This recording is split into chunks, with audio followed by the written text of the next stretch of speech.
नमस्कार दोस्तों, आपका एक बार फिर स्वागत है आपके अपने YouTube चैनल जॉब्स ही जॉब्स में। दोस्तों, इस चैनल पर हमने हरियाणा जीके की क्लासेज शुरू की हैं और हरियाणा जीके में हमने शुरुआत की है हरियाणा का इतिहास। हरियाणा के इतिहास के अंतर्गत हमने प्रारंभ किया है प्राचीन हरियाणा का इतिहास और प्राचीन हरियाणा के इतिहास से संबंधित कुछ वीडियोज़ हमने चैनल पर अपलोड कर दी हैं। यदि ये वीडियोज़ आपने नहीं देखी तो इन वीडियोज़ का लिंक इस वीडियो के डिस्क्रिप्शन में दिया हुआ है, वहाँ जाके आप इन वीडियोज़ को देख सकते हैं। दोस्तों, पिछली वीडियो में हमने एक नए टॉपिक की शुरुआत की थी, महाभारत, जो कि वैदिक सभ्यता या वैदिक संस्कृति का एक पार्ट है। पिछली वीडियो में महाभारत का हमने ब्रीफ इंट्रोडक्शन लिया था और महाभारत के दो प्रमुख पात्र भगवान श्री कृष्ण और बलराम के बारे में चर्चा की थी। आज की इस वीडियो में हम चर्चा करेंगे महाभारत का जो सबसे महत्वपूर्ण वंश है, कुरु वंश, उसके बारे में।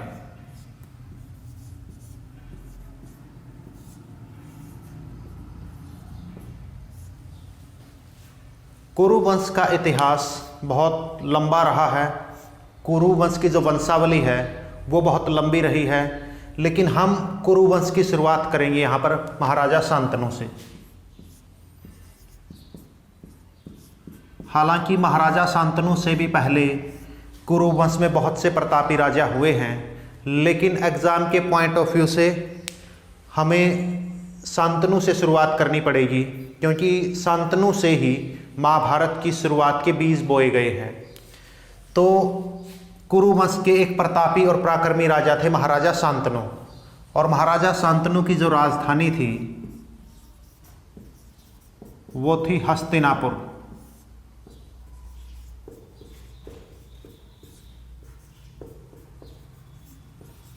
महाराजा शांतनु की राजधानी क्या थी? हस्तिनापुर। महाराजा शांतनु की दो पत्नियां थी। पहली पत्नी थी गंगा और दूसरी पत्नी थी सत्यवती। महाराजा शांतनु की दो पत्नियां थी, पहली पत्नी थी गंगा और दूसरी पत्नी थी सत्यवती। महाराजा शांतनु को गंगा से एक पुत्र की प्राप्ति हुई, जिसका नाम क्या रखा गया? देवव्रत। यानी महाराजा शांतनु और गंगा के पुत्र का नाम क्या है? देवव्रत। देवव्रत ने जो है आजीवन ब्रह्मचारी रहने की प्रतिज्ञा की, और इसी प्रतिज्ञा के कारण इसको भीष्म के नाम से जाना गया।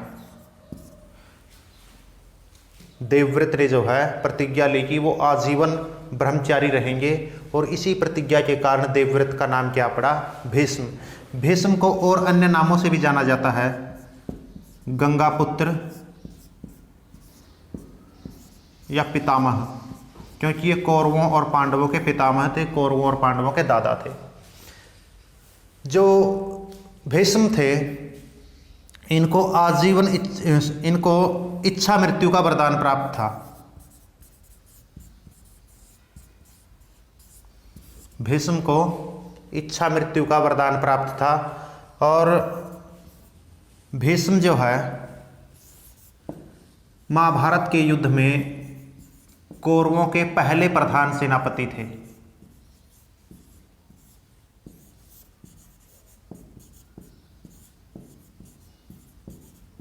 और ये 10 दिन तक जो है सेनापति रहे, और 10वें दिन जो है अर्जुन ने इनको सरसैया पर लेटाया।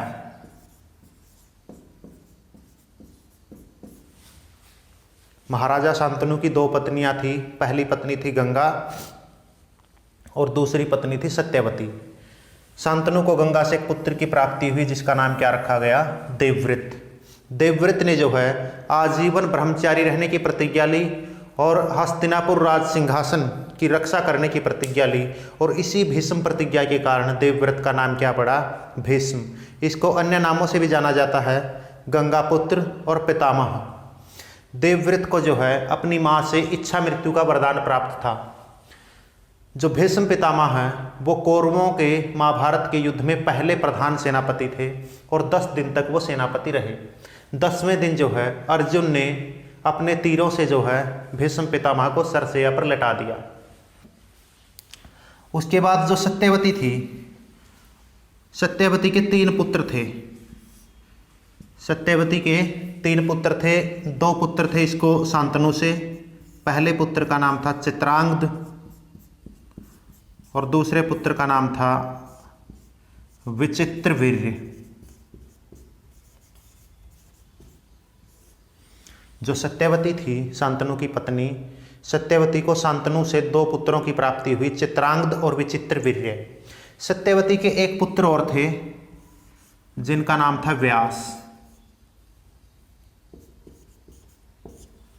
सत्यवती के 1 पुत्र और थे जिनका नाम क्या था? व्यास।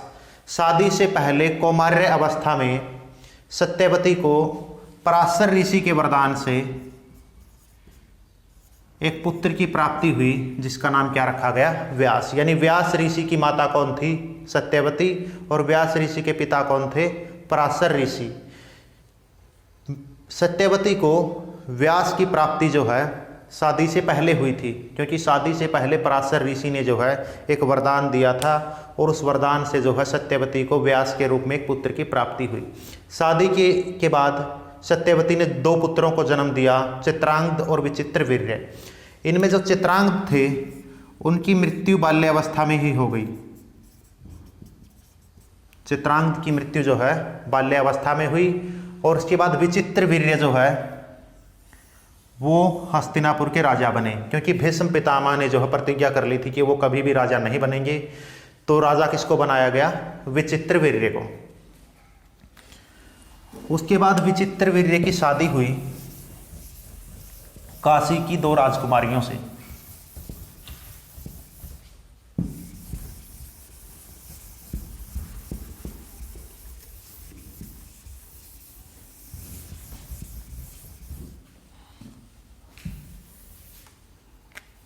विचित्रवीर्य,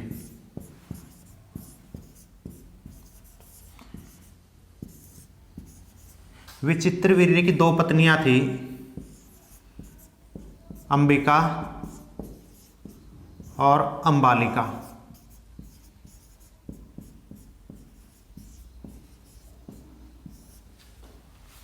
ये दोनों जो थी काशी की राजकुमारियां थीं।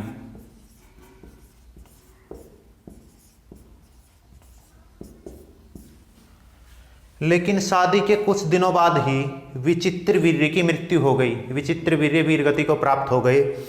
तो अब कुरुवंश के सामने उत्तराधिकारी का सबसे बड़ा प्रश्न खड़ा हुआ, और सबसे बड़ा प्रश्न ये भी खड़ा हुआ कि जो कुरुवंश है वो आगे कैसे चलेगा, क्योंकि कुरुवंश में अब एकमात्र जो जीवित पुरुष थे वो थे भीष्म पितामह, और उन्होंने प्रतिज्ञा कर रखी थी कि वो आजीवन ब्रह्मचारी रहेंगे। तो अब कुरुवंश के सामने सबसे बड़ा प्रश्न उत्तराधिकारी को लेकर हुआ, और साथ ही कुरुवंश को आगे बढ़ाने का प्रश्न भी इनके सामने खड़ा हो गया। तो उसके बाद क्या हुआ कि जो महारानी सत्यवती थी उसको एक पुत्र की प्राप्ति हुई थी शादी से पहले पराशर ऋषि के वरदान से। उस पुत्र का नाम क्या था? व्यास। तो महारानी सत्यवती ने व्यास ऋषि को याद किया, और व्यास ऋषि के वरदान से अंबिका को एक पुत्र की प्राप्ति हुई जिसका नाम रखा गया धृतराष्ट्र, और अंबालिका को एक पुत्र की प्राप्ति हुई व्यास ऋषि के वरदान से जिसका नाम रखा गया पांडु, और व्यास ऋषि के वरदान से ही दासी को भी एक पुत्र की प्राप्ति हुई जिसका नाम रखा गया विदुर। जो विचित्रवीर्य थे उनकी मृत्यु शादी के कुछ ही दिन बाद हो गई। तो ये संतानहीन मरे। तो अब कुरुवंश के सामने अपनी जो वंश है उसको बढ़ाने का प्रश्न खड़ा हो गया। तो व्यास ऋषि के वरदान से अंबिका ने धृतराष्ट्र को जन्म दिया, अंबालिका ने पांडु को जन्म दिया, और एक दासी पुत्री ने जो है विदुर को जन्म दिया।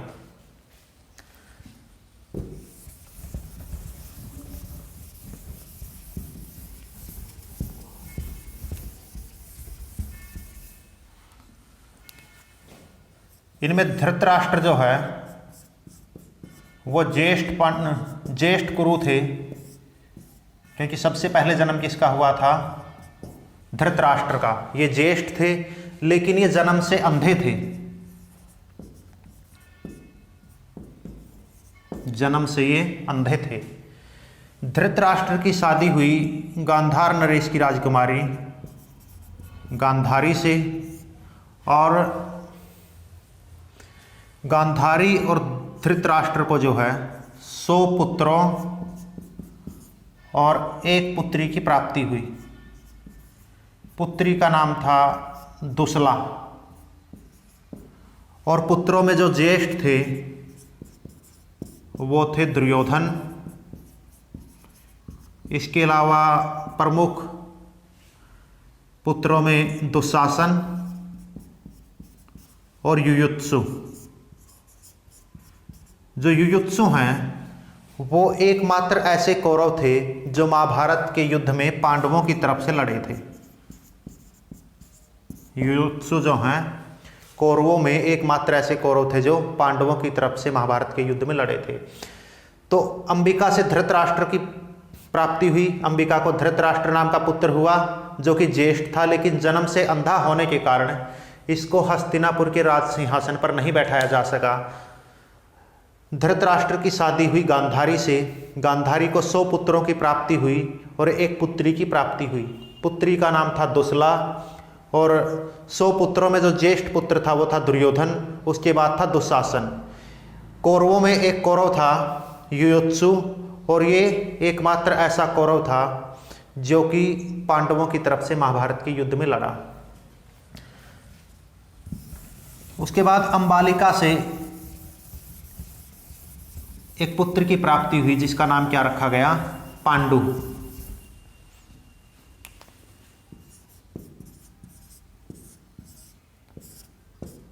पांडु कौन थे? इनकी माता का नाम था अंबालिका, और पिता कौन थे इनके? व्यास ऋषि।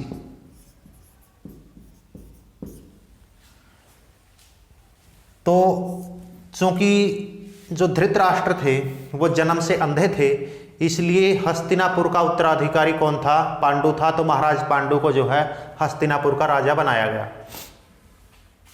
महाराज पांडु की 2 पत्नियां थी।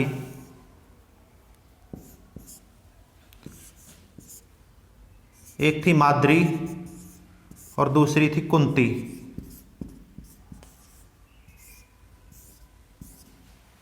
महाराज पांडु की 2 पत्नियां थी, एक थी माद्री और दूसरी थी कुंती।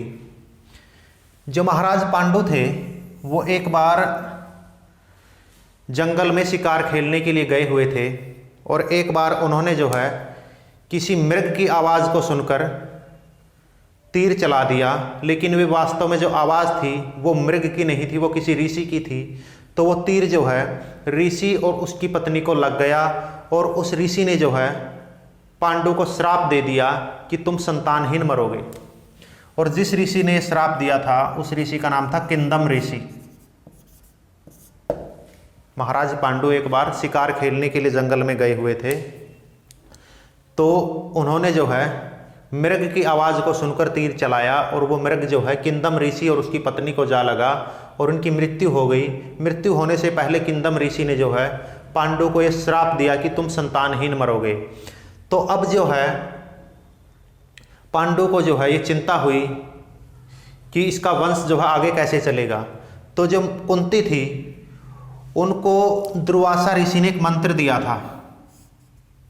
कुंती को दुर्वासा ऋषि ने एक मंत्र दिया था, और इस मंत्र का आह्वान करके वो किसी भी देवता को प्रकट कर सकती थी और पुत्र की प्राप्ति कर सकती थी। तो कुंती को ये जो वरदान था, ये जो मंत्र था, शादी से पहले मिला था, और शादी से पहले भी कुंती ने इस मंत्र का प्रयोग किया था। शादी से पहले कुंती ने इस मंत्र की सहायता से सूर्यदेव का आह्वान किया, और सूर्यदेव का आह्वान करके इन्होंने जो है एक पुत्र की प्राप्ति हुई जिसका नाम रखा गया कर्ण। तो कर्ण कौन थे? सूर्यपुत्र। इनके पिता सूर्यदेव थे और माता कौन थी? कुंती। चूंकि महारानी कुंती ने इस मंत्र का प्रयोग शादी से पहले किया था, तो लोक लाज के मारे कुंती ने जो है कर्ण को गंगा में प्रवाहित कर दिया था। उसके बाद शादी के बाद महारानी कुंती ने इसी मंत्र का प्रयोग करते हुए 3 देवताओं का आह्वान किया। इनमें पहले देवता थे धर्मराज या यम। धर्मराज या यम का आह्वान करके इनको एक पुत्र की प्राप्ति हुई जिनका नाम रखा गया युधिष्ठिर। उसके बाद कुंती ने दूसरे देवता का आह्वान किया और इस बार इन्होंने आह्वान किया वायु देवता का, और वायु देवता से इनको एक पुत्र की प्राप्ति हुई जिसका नाम रखा गया भीम। इसके बाद कुंती ने तीसरी बार मंत्र का प्रयोग करके इंद्रदेव का आह्वान किया और इंद्रदेव के आह्वान से इनको एक पुत्र की प्राप्ति हुई अर्जुन। और उसके बाद कुंती ने जो है ये मंत्र माद्री को दिया और माद्री ने भी जो है इसी मंत्र का प्रयोग करके 2 पुत्रों को जन्म दिया, नकुल और सहदेव।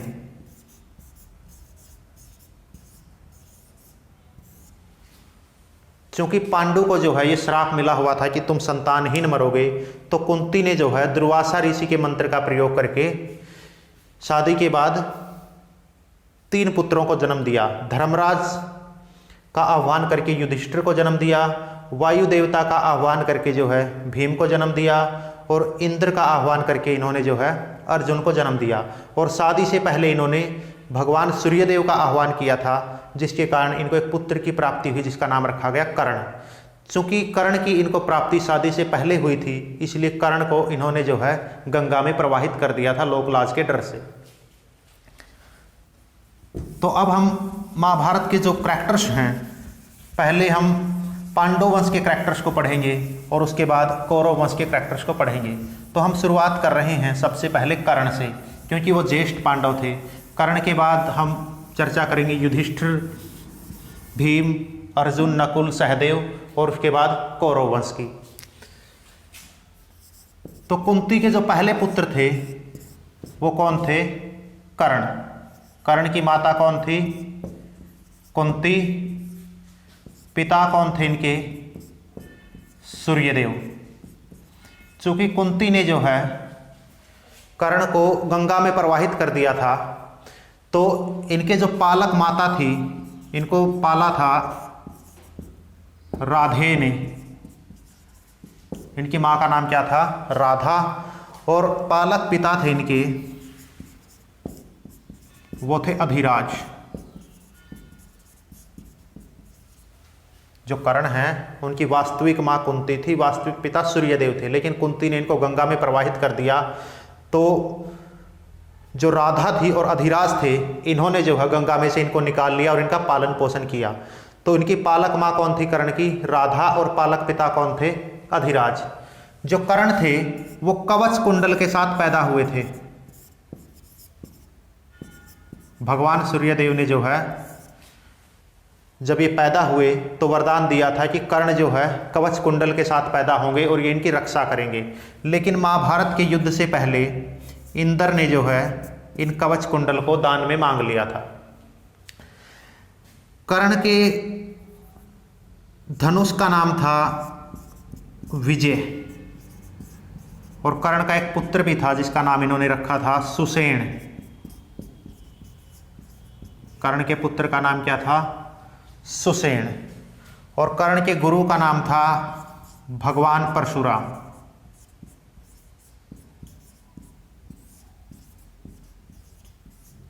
इनके गुरु का नाम क्या था? भगवान परशुराम। कर्ण जो है बहुत दानवीर था, इसलिए कर्ण का नाम क्या पड़ा? दानवीर कर्ण। कर्ण जो है दान देने के लिए बहुत प्रसिद्ध था, इसलिए इसको जो है दानवीर के नाम से भी जाना जाता था। और कर्ण के मित्र बने दुर्योधन। कर्ण के मित्र कौन बने? दुर्योधन। और दुर्योधन ने जो है इनको अंग देश का राजा बना दिया। कहाँ के राजा बने ये? राजा बने थे अंग देश के। और इसी कारण कर्ण को एक अन्य नाम से भी जाना जाता है, अंगराज कर्ण। कर्ण का दूसरा नाम क्या है? अंगराज कर्ण और दानवीर। उसके बाद जो कर्ण थे उनके सारथी थे शल्य। कर्ण के सारथी कौन थे? शल्य। कर्ण का अंतिम दान था सोने का दांत।